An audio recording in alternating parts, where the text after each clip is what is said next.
Welcome back to Level Headed. We're going to go over Leilani Simons facing 19 counts of indictment today. We're going to go over what the DA had to say yesterday, and we'll speak about it a little bit here. A lot of you have probably already seen some of this, but I wanted to go over it. So we are going to go over it. And we'll discuss it. Questions or concerns or anything, let me know. And I'm going to mute out while we play this. Hello, Corey. We'll get right into it here. As you know, my name is Shalina Jones, and I am your Chatham County District Attorney. I'm here today to discuss a matter that has captured the hearts and minds of many people across our community, across the state of Georgia, and across this nation. And that is the sad and untimely death of 2-year-old baby boy Quinton Simon. Over these past few weeks, there have been photos and images that you might have seen of men and women hard at work, combing through heaps of trash, looking for just the smallest sign of what happened to baby Q, as he was affectionately known. When any person, particularly a child of tender years, is murdered, harmed, victimized, or goes missing in our community, it's a matter that calls our very humanity into question. These are the cases that keep us up at night. These are the cases that deserve justice. Before I begin, I would like to thank the fine members of law enforcement, particularly our Chatham County Police Department Police Chief, Chief Jeff Hadley. Thank you. If you'll join me here, I appreciate it. And to the rest of his team, particularly the lead investigator on this case, Detective Lemons. Chief, I want to thank you for the that you devoted to this case from the very beginning. Yes, ma'am. Your department was boots on the ground, and you made this the highest priority for our county. You represented our county well, and we greatly appreciate it. To the men and women of the Chatham County Sheriff's Office, the GBI, the Department of Natural Resources, and every other, the FBI, of course, and every other law enforcement agency that devoted time, effort, and resources to, we say thank you. These men and women worked very long hours, turning shifts for 6 weeks straight, working tirelessly and would not quit until Quinton's body was found. Were it not for their tireless efforts, we would not have been able to take the first step on the long road to justice as we have today.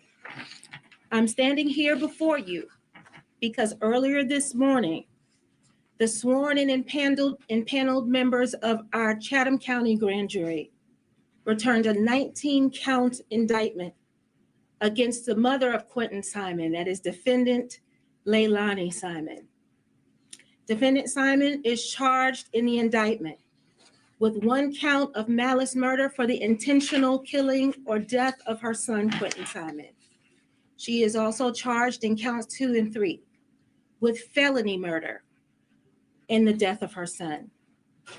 She is charged also with 1 count of concealment of the death of another in this indictment.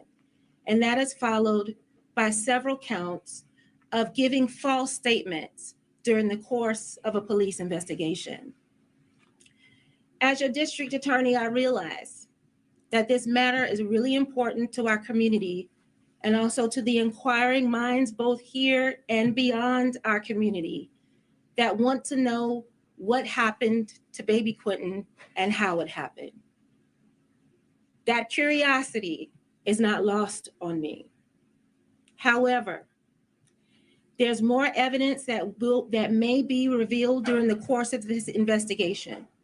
And I say that to remind you all that this is an ongoing criminal investigation. As prosecutors, we are duty bound to preserve the judicial process by not making out-of-court statements about the case and by not releasing evidence in the case. I want you to know that this is not about hiding anything, and our goal is always to be transparent with the members of the public. However, it is very important that we preserve the sanctity of the judicial process.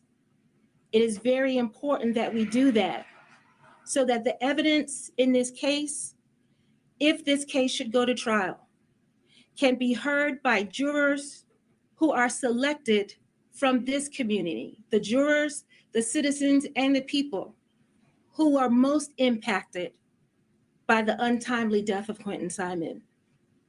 But not revealing this evidence also ensures that the criminal proceeding remain fair, just, untainted, and that this case is not tried in the court of public opinion, but is resolved in a court of law. What that means is that while this case is of grave importance to our office, and we will devote every resource to making sure that this case is properly handled from beginning to end, it also means that we will not be responding to any open records requests or media questions about the facts and underlying circumstances and the evidence of the case. We all know that justice takes time, but it should be swift and sure and fair. We appreciate the time and your time and patience with us in this matter as we continue to pursue justice for baby Quinton Simon and for the citizens of Chatham County. Thank you very much. Are you taking questions? I agree. She's not messing around at all whatsoever. The chief there, he wasn't messing around in the beginning of this case of Quinton Simon for his justice either. I must have had some evidence early on in the case that led them to what they were accomplishing and what they were doing. And, hopefully, 19 counts is gonna, there's no ifs, ands, or buts about it. They are for sure going to try to keep this in that local courthouse there. Remember, the indictment is just a grand jury. She can drop more charges as she reviews the evidence, maybe, or she can add more. That's the other part of it is maybe there's going to be other arrests. I don't know. I'm, from the beginning when I was looking at stuff, we're going to play this again. And then I'm going to get into some of the stuff that I'm looking at as far as other people that were surrounded by it, other people that were in the home. Maybe there's more charges to come. I don't know, but we'll get into that here in a little bit. Hey, Greg.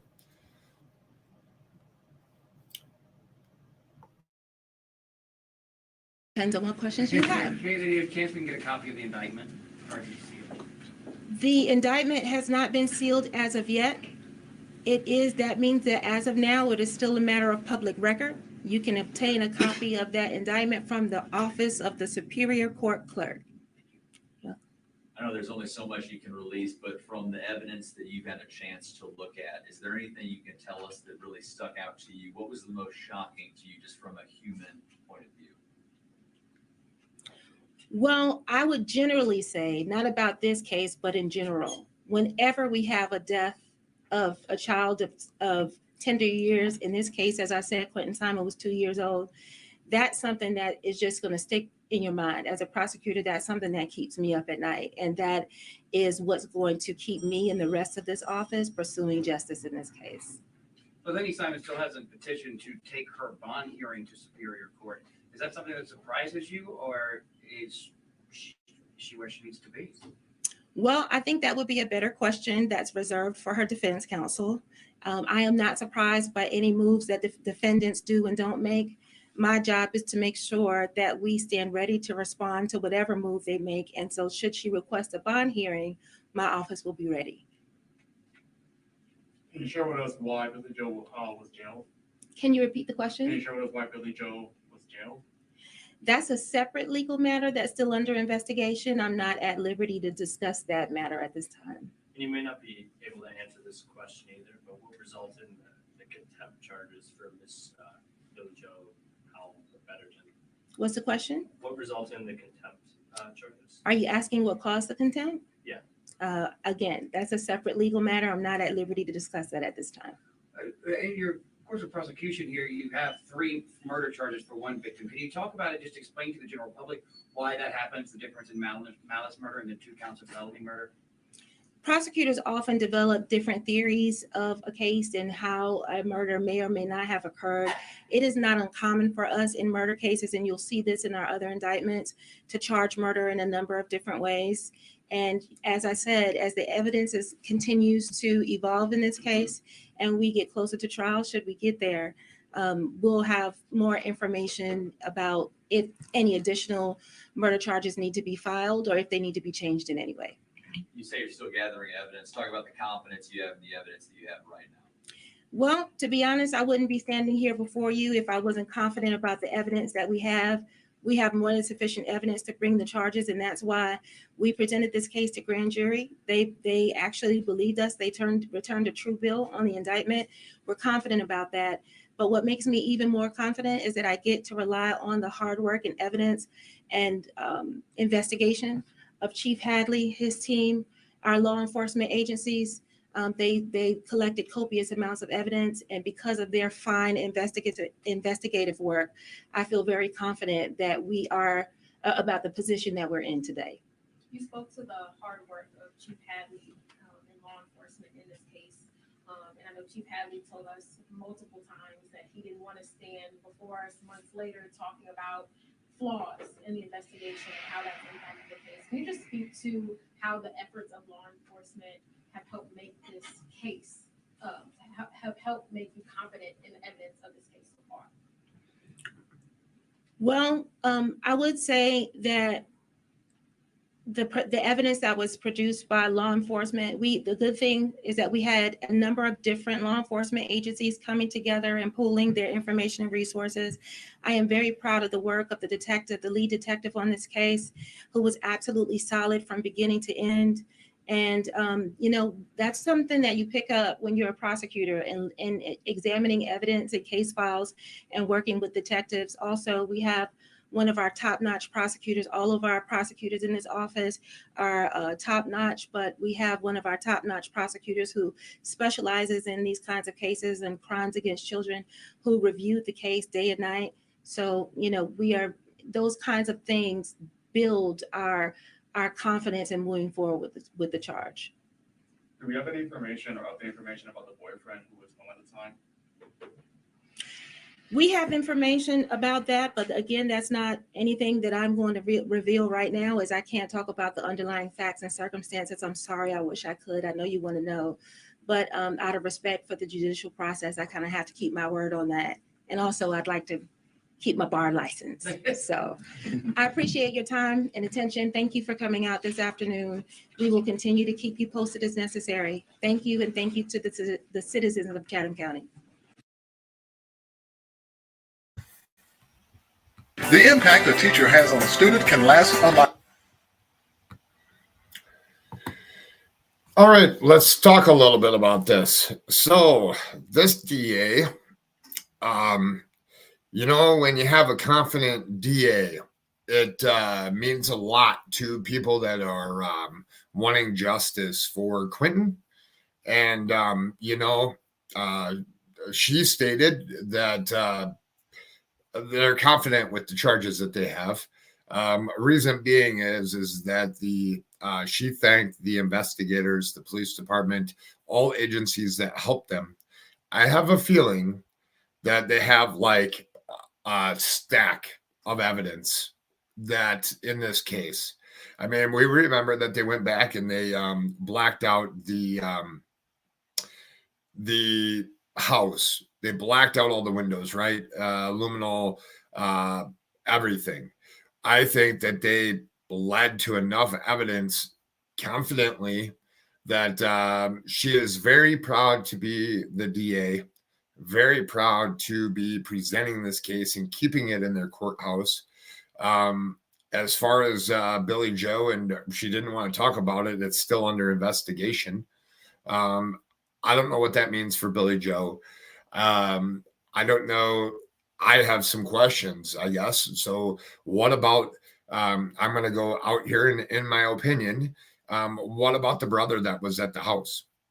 Was the brother at the house when Leilani was there when all this happened? Was the boyfriend there at the house when all this happened? I don't know. I'm sure that more will come out as maybe there'll be more arrests that happen. I don't know. I think the evidence is stacked up. I think that they're still investigating other people around the case. And I mean, it seems to me like they've been following this since the beginning. The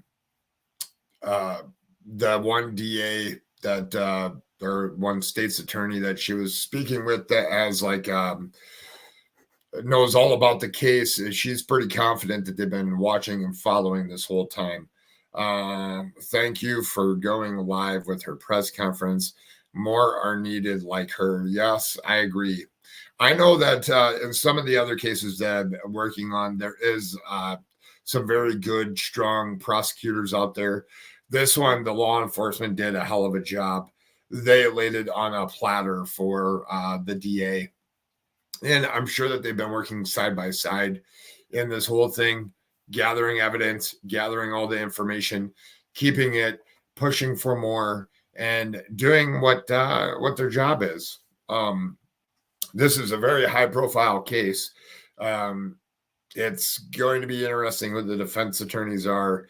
And I don't know if they've been named yet, or if it's a public defender, or if somebody's going to come in and try to help the family out here. I don't know. It's going to be an interesting thing if just some defense attorney out there, some high profile one, picks up the case. We'll have to wait and see what happens.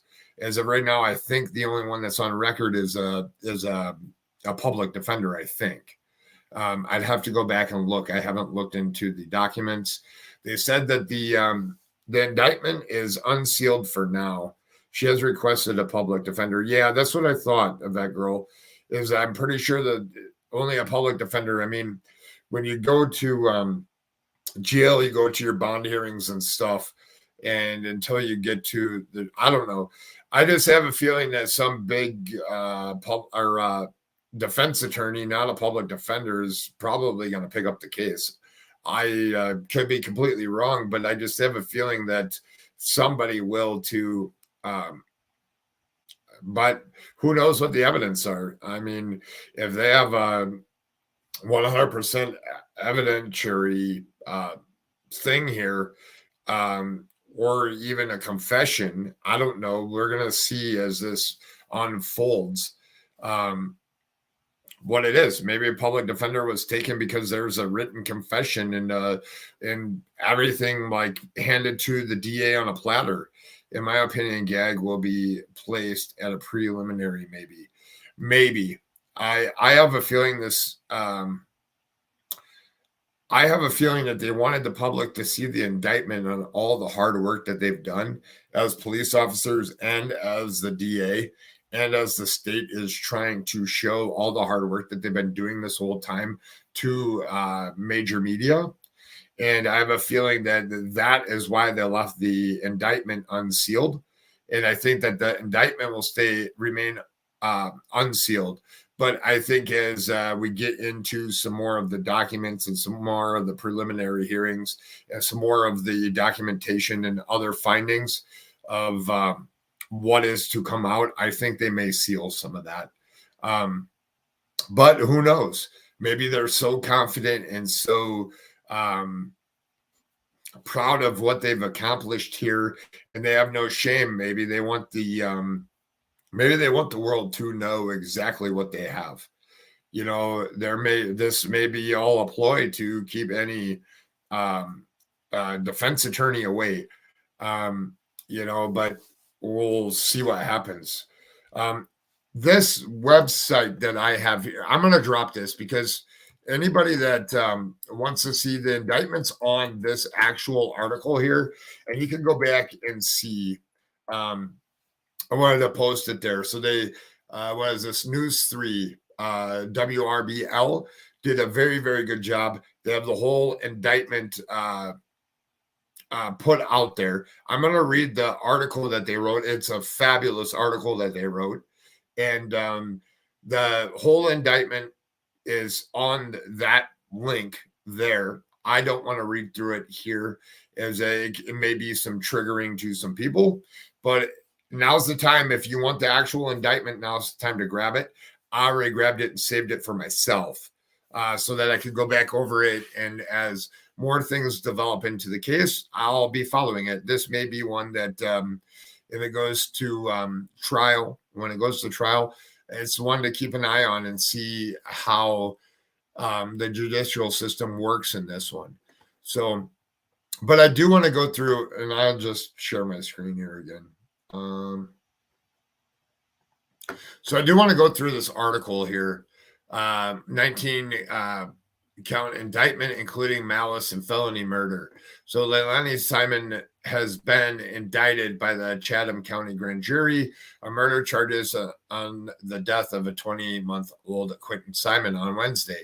According to the district attorney, Simon is facing 19 counts indictment, 1 count of malice murder for the intentional killing of Quinton Simon, and 2 counts of felony murder. The 8-page indictment, it's right here. You can scroll through it. There's a lot of falsehoods on October 8th. I mean, they laid it out here. So this is very well put together, signed off. There's some pictures there. District Attorney Shalina Cook Jones held a press conference. That's what I showed you here to explain the nature of the charges, public status. Leilani, I guess, is under protective custody. Let's see. In my opinion, no confession due to the statement being assault with unknown object at this time and on or around October 5th. Well, I agree, but I don't understand the intent of Billy Joe running to social media saying that Leilani did it and Quinton's in the landfill. So where did that come from? Was that the evidence that she took from what the police had told her? Just dropping by to show some love to one of the best. Thank you, Duck and Felonies. I don't know. So I don't know where that came out at. I mean, was that a defense strategy to make it so that it couldn't be used in court? I don't know what the ploy was when that came out. I don't know. It's interesting that the boyfriend took off with the other 2 kids, or however, I don't know. I shouldn't say that.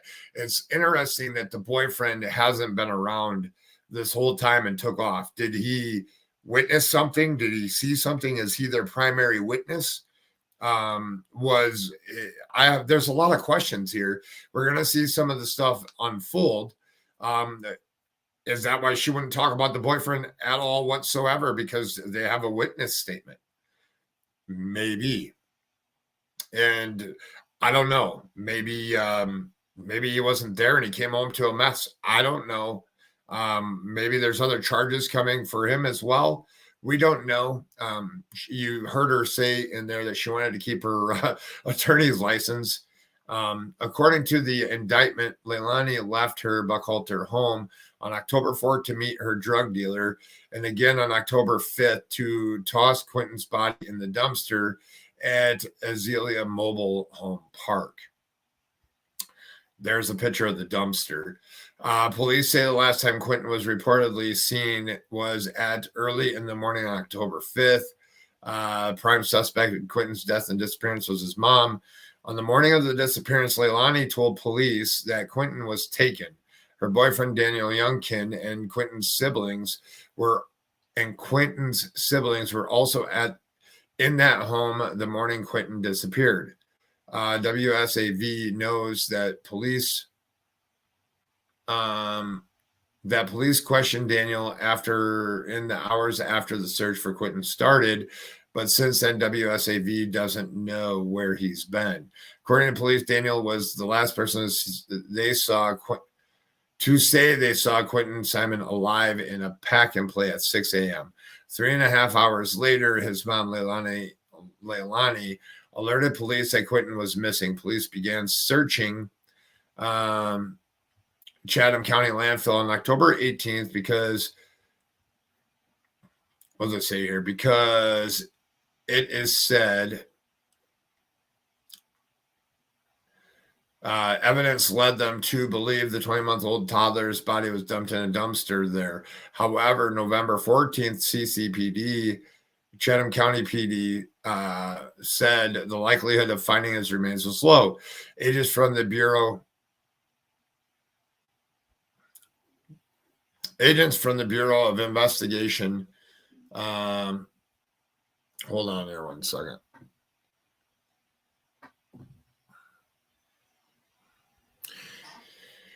Agents from the Bureau of Investigation, Chatham County office, and the Georgia Department of Natural Resources dug through thousands of tons of trash to find him. According to police, remains were found at the landfill. Law enforcement had been searching. On Friday, November 18th, Leilani was arrested. A few days later, on November 21st, Federal Bureau of Investigation in Atlanta confirmed on November 28th the human remains were found at the Superior landfill belonging to Quinton Simon. I'm just happy that they have a good DA in this case. Good DA, good police officers. They can't use hearsay, only written statements. I think social media post has been verified that it was person. I think the boyfriend returned in AM and got ready for work. Left argument. I don't know. Yeah, I don't know. I have not yet read through the whole indictment myself. I need to do so. I wanted to play this, and then I'll do a follow-up thing after I read the whole indictment. Maybe sometime here I may just do a little video on it on its own, or maybe it's just cut and dry right in there according to the article here. So it's something to keep an eye out for. I don't know if the indictment says whether he was there or not. I see the article says that he left for work at 6 a.m. Doesn't mean he was there the night before. If you left at 6 a.m., she reported it, I believe it was at 10. So what's that, 4 hours to clean up a mess? I don't know if that's enough time. Maybe it's enough time. I don't know. We'd have to take a look. I don't know. It's the mind of some people. I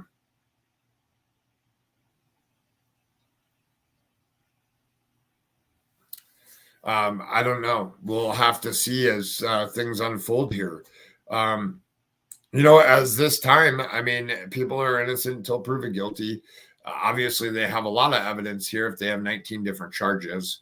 The other thing is the boyfriend. I don't know where he is. Obviously he's been cooperating, I'd imagine, with police. I know that there was, quote unquote, allegedly a brother that was in the home. I don't know if was he there when all this happened. I don't know. I guess more of that will come out in evidence and come out in everything that they know. So I just wanted to put that one out there, put out my little 2 cents on it.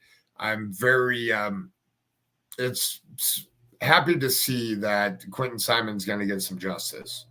One way or another, they have enough evidence. So I don't know what's going to happen here, but it's going to be a good one to watch and see how this one all plays out here. I will be live. I have a couple panel guests, one that's going to be new to my show and one that's been on my show for a couple times. One of them is a moderator, one's a moderator somewhere else that will be on. We're going to talk about the Idaho 4. And see what's going on in that case. I have been trying to follow it, but I've also been trying to help missing family members out there too. So they're going to know way more than what I know on the Idaho 4. So tune back in. I believe it's in 2 hours from now. Yes, 2 hours directly from now. Tune back in. It's going to be an interesting little discussion panel. And, we're going to get into some things. They're going to get me on, they're going to show me some stuff that I haven't seen yet because I haven't been on top of that, the Idaho 4 100%. So it will be interesting, their viewpoints and what my viewpoints are, just coming in and looking at some things and having a discussion about it. And so definitely come back and tune in, and it'll be streamed on Facebook and also on YouTube. And right now is the time, if you're in here and haven't hit that like button or not subscribed to my channel, now is the time to go ahead and hit the subscribe button and then come back in 2 hours to go over the Idaho 4 and all the new stuff. I saw a little clip about ICML on News Nation last night, talking about the guy that was faking the screams or whatever it was, manipulating audio, which seems to be a very common thing in the social media world. So hopefully we'll talk a little bit about that and how manipulating URLs and all that is very easy to do. Not a very bright thing when you want to have respect by other creators on social media. So as always, let's watch Quinton Simon. Let's put some prayer hands in there for Quinton Simon. May Quinton Simon rest in peace, as he's going to get some justice here. And everybody else, let's tune in here in a little bit, in a couple hours. So thank you all for watching. Much respect to all of you. And until next time, if you're ever in a situation and you see something, make sure that you say something. Until the next one in a couple hours, everybody. I'll see you then.